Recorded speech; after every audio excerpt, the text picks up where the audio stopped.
para arcar com a subsistência dos filhos. Será que os avós podem ser responsabilizados para complementar estes alimentos? Doutora Ângela, que é especialista também em direito de família, uma advogada multidisciplinar, e com certeza dará uma bela resposta.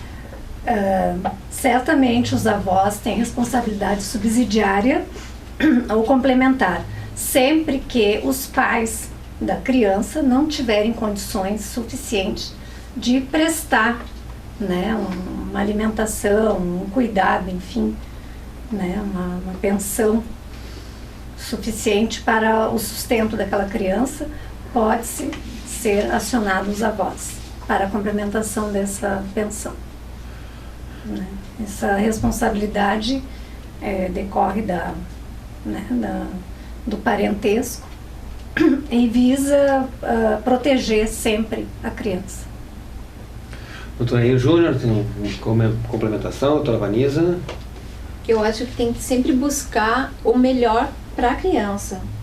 Então, os avós, eles não podem deixar de prestar assistência para um neto, né?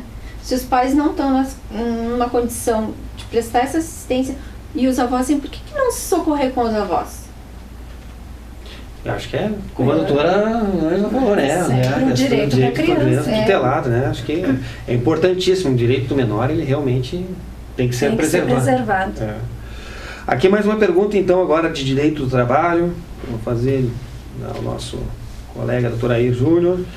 E é uma pergunta bem frequente, né? Muitos empregados, né, fazem aos escritórios de advocacia e gera uma certa dúvida aí com relação a essa situação. O telespectador então pergunta se o empregador é que pode escolher a data das férias. Doutor Air, por gentileza. Pode, né? Porque isso está dentro do poder diretivo dele, né? E ele tem essa liberdade para escolher o mês ali, né? Quando se adequar, até mesmo para questões das necessidades da empresa, enfim, ele pode escolher, né? Só que tem uma ressalva aí, ele tem que comunicar, né, de forma prévia, isso está no artigo 136 da CLT, deve comunicar previamente, 30 dias antes, né, ele tem que comunicar o empregado, né, que estará lhe concedendo as férias. Tá? Doutora Ângela, tem alguma complementação? Correto, perfeito. É só até uma complementação que acho que é importante até ressalvar, que tem uma situação, né, doutora Air, que é com relação quando o empregado, ele estuda, e quando marido e mulher trabalham na mesma empresa. Esses sim têm os direitos de ter as férias no período, né, de descanso ou da faculdade, enfim, do se assim ensino. Não quiserem, né? Se assim o desejarem, né? Porque daí, mas não é, daí não fica esse poder diretivo aí da empresa, porque acho que realmente a empresa contrata o empregado, tem que se subordinar. Essa é a regra, né, da CLT, né? Mas hoje as empresas, elas estão mais flexíveis, eu acho, ouvindo mais o empregador também sendo mais flexível com... Na verdade, assim, a regra da CLT, a lei diz uma coisa, né? Mas sempre se tem essa negociação muito frequente. Entre patrão e empregado. Acho que é quando é uma empresa grande, assim, que impõe aquela situação. Porque o patrão não vai ficar à mercê do empregado, né? Ele, 12 meses, vou escolher, vou sair mês tal, mês. Eu acho que ele precisa talvez aquele mês seja um mês de mais produção da empresa, também não tem como se organizar, né? Dispor de um empregado que não esteja presente. Eu tive uma vez um empregador, né, ele veio de Maceió, e ele dizia assim, ele ficava bravo, porque nós todos na empresa queríamos tirar em janeiro e fevereiro. E aí, claro, né? Lá o tempo lá é o tempo todo verão, e aqui é aquele tempo que a gente tem para curtir. E aí entender, né? Vai entender. Mas é isso aí. Então temos mais uma pergunta aqui de um telespectador também sobre direito do trabalho. Vou direcionar a doutora Vanisa, que pergunta assim: quando deve ser o pagamento das férias ao empregado? Também as férias, ó. Quando é que deve ser pagamento dessas férias, doutora Vanisa? Estamos no momento de férias. De acordo com o artigo 145 da CLT, até 2 dias antes do empregado sair de férias, deve ser feito esse pagamento para que ele possa gozar de suas férias com esse dinheiro, com os 30% adicional, né, das férias. Suprindo as necessidades. Exato. Né? Tem que receber antes, né? Pode receber antes. Vai tirar férias sem dinheiro, não dá, né? É difícil. É verdade, daí não curte as férias, daí fica mais preocupado, né? O telespectador tem que estar atento a isso aí. Eu tenho uma pergunta de direito de família, acho que bem comum também, uma pergunta bem frequente, a gente vê nos escritórios aí, que fala com relação aos alimentos, né, os alimentos com a maioridade. O telespectador então está perguntando se é o menor, né, o caso alimentado, né, quando completa essa maioridade, se cessa automaticamente esse dever do pai ou da mãe, no caso, com relação ao pagamento da pensão alimentícia. Eu vou direcionar então a doutora Ângela para ver se ela nos tem situações, né? Cessa com a maioridade desde que o filho, né, o menor, o pensionista não esteja estudando. Se ele estiver estudando, fazendo um curso superior, é dever do pai continuar pagando, né, a pensão para que esse filho possa ter uma formação. Mas eu sempre digo assim, o filho é para sempre, não é até os 18, não é até os 24 estudando, filho é para sempre. Tu sempre vai ter uma responsabilidade com aquela pessoa, né? Até porque filho não escolheu nascer, muito menos ser teu filho, né? Então os filhos a gente tem porque quer tê-los e recebe-os como presente de Deus. Então a gente tem obrigações, tem que pagar pensão até os 18, tem que pagar se o filho estiver estudando. E se tiver amor, muito amor a esse filho e condições financeiras, tem que continuar ajudando até essa pessoa ter uma formação profissional, para que possa ter mais qualidade de vida, né? Até para que aquele pai ou aquela mãe possa olhar para aquele filho e dizer, eu tenho orgulho do filho que eu criei. Porque se tu não ajudar, né, se esse pai que tá louco para se livrar da pensão alimentícia, como a gente vê por aí, não é nem a questão de ter condições ou não, muitos querem se livrar do encargo, né? Então eu acho que tem que pagar e pagar feliz. Às vezes a gente vê que a questão do direito não é só a letra fria, né? É o bom senso, não, né? É o bom senso. Mas a grande maioria que eu vejo, pelo menos, não tem esse tal do bom senso aí, né? Não tem. A grande maioria, infelizmente, não. Vamos colocar o filho no mundo e vamos... Ele que se crie tem 18 anos, eu com 18 anos eu fazia tal coisa, eu já era... Eram outras épocas, essa coisa de se comparar com o filho... 18 anos eu estava lá, casando, tendo filhos, a minha filha está estudando... Outro tempo, né? Outro mundo, graças a Deus.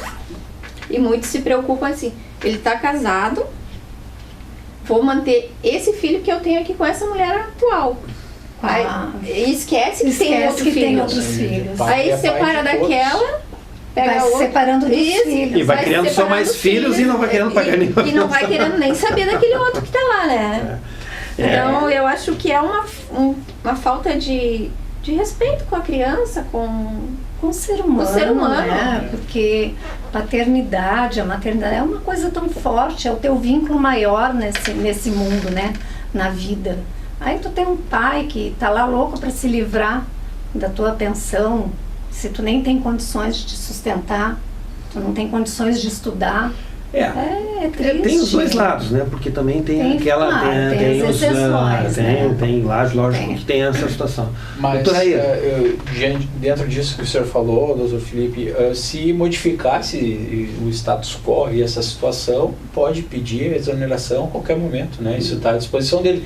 O filho, a partir do momento que o filho tenha condições de se manter, né, de subsistir, o pai pode buscar, né, depois a exoneração. Mas é como a doutora Ângela falou mesmo, é a questão do pai com o filho é um vínculo que não acaba. Não rompe, né? Não rompe, né? Não se rompe esse vínculo. Então, o auxílio vai ser sempre prestado. E até mesmo porque se tu prestares auxílio para o teu filho, posteriormente, se tu necessitares, ele também vai te prestar auxílio. Né? Assim esperamos, né? É uma prova. Mas se for um filho que não teve, eu conheço vários casos assim, os pais se separaram e sumiram da vida do filho. Nem endereço deixaram, que era para não ter o risco de chegar um oficial de justiça pedindo pensão.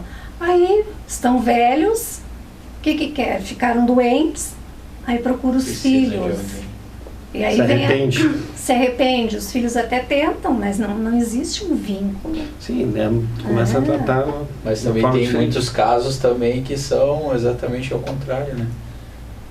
Os questão pais, família prestaram todo tipo de auxílio aos filhos, né? Isso. E na velhice, na fase que eles mais necessitam de auxílio, os filhos acabam deixando eles de lado. Família é uma situação que mexe muito. Tem a sua sábia. O ser humano mexe com o estômago. É uma situação,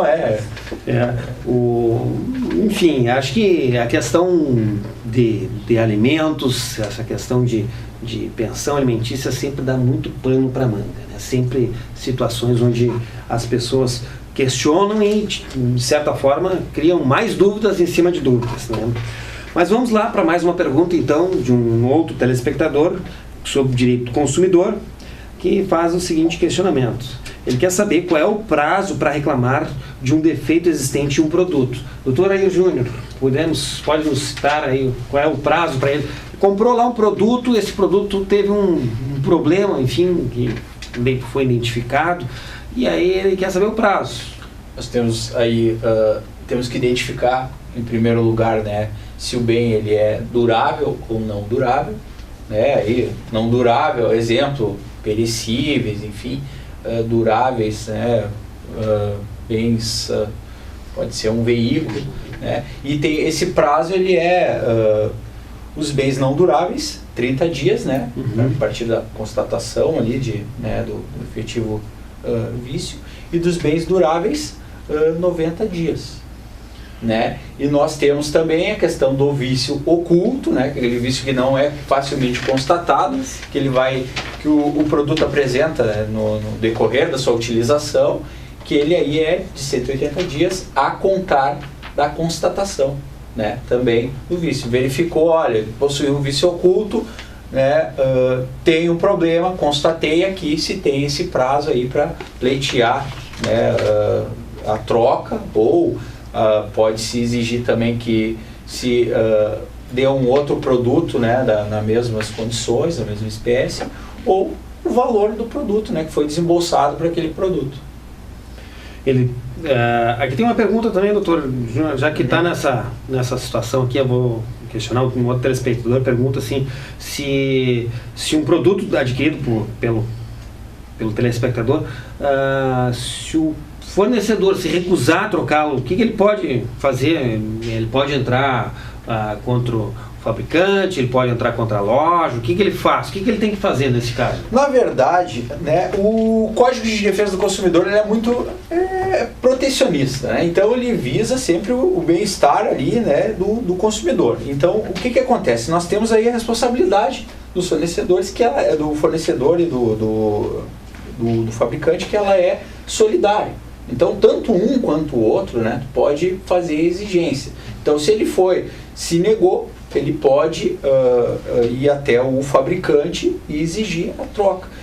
Claro que, se porventura houver a negativa por parte do fornecedor ou do fabricante, né, ele pode aí buscar, né, meios judiciais para resolver essa situação. Mas tanto um quanto o outro, né, eles podem fazer essa troca. Isso está lá no artigo 18 do Código de Defesa do Consumidor, né? Então, nessa questão da responsabilidade, então se pode fazer exigência aí tanto do fornecedor quanto do fabricante. Eles têm responsabilidade, até mesmo porque colocam, né, isso faz parte da cadeia de produção. Então sai do fabricante, vai para o fornecedor.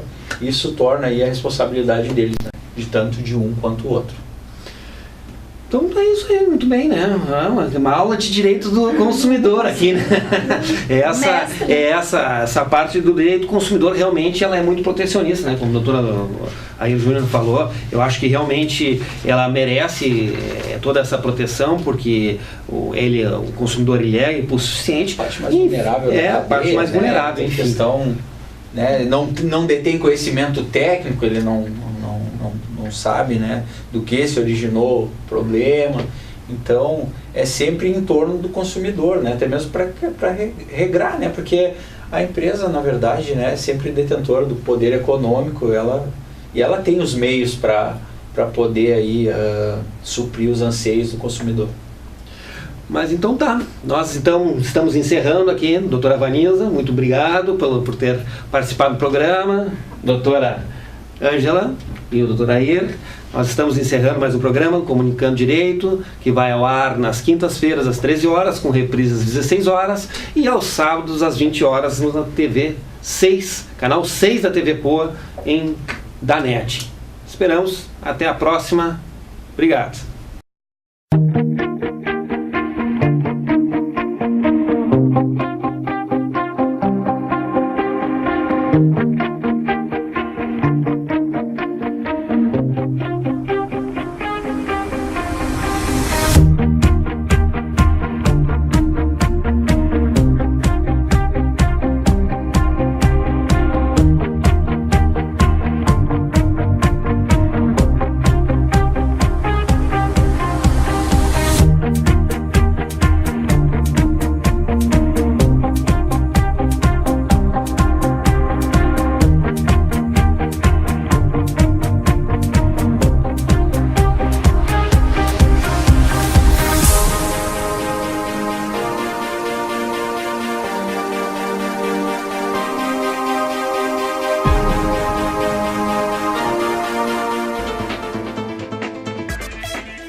Comunicando Direito, sábados, 20 horas e 30 minutos. Reprise às quintas-feiras, 13 horas.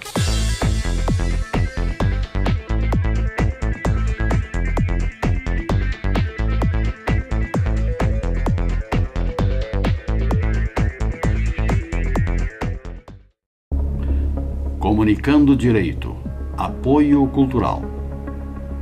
Plus Veículos, a melhor e maior revenda de veículos novos e usados da Zona Norte. Avenida Cis Brasil, 5380. Fone 3340 2999. Motel Bali, o melhor e mais confortável motel da Zona Norte. Diversos ambientes para fazer da sua noite um momento inesquecível. Rua Dona Alzira, 710, bairro Sarandi. Telefone 3340 3200.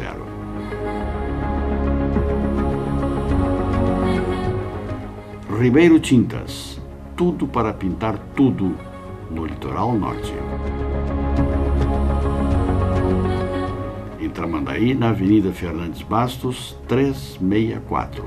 Fone 3661 2521.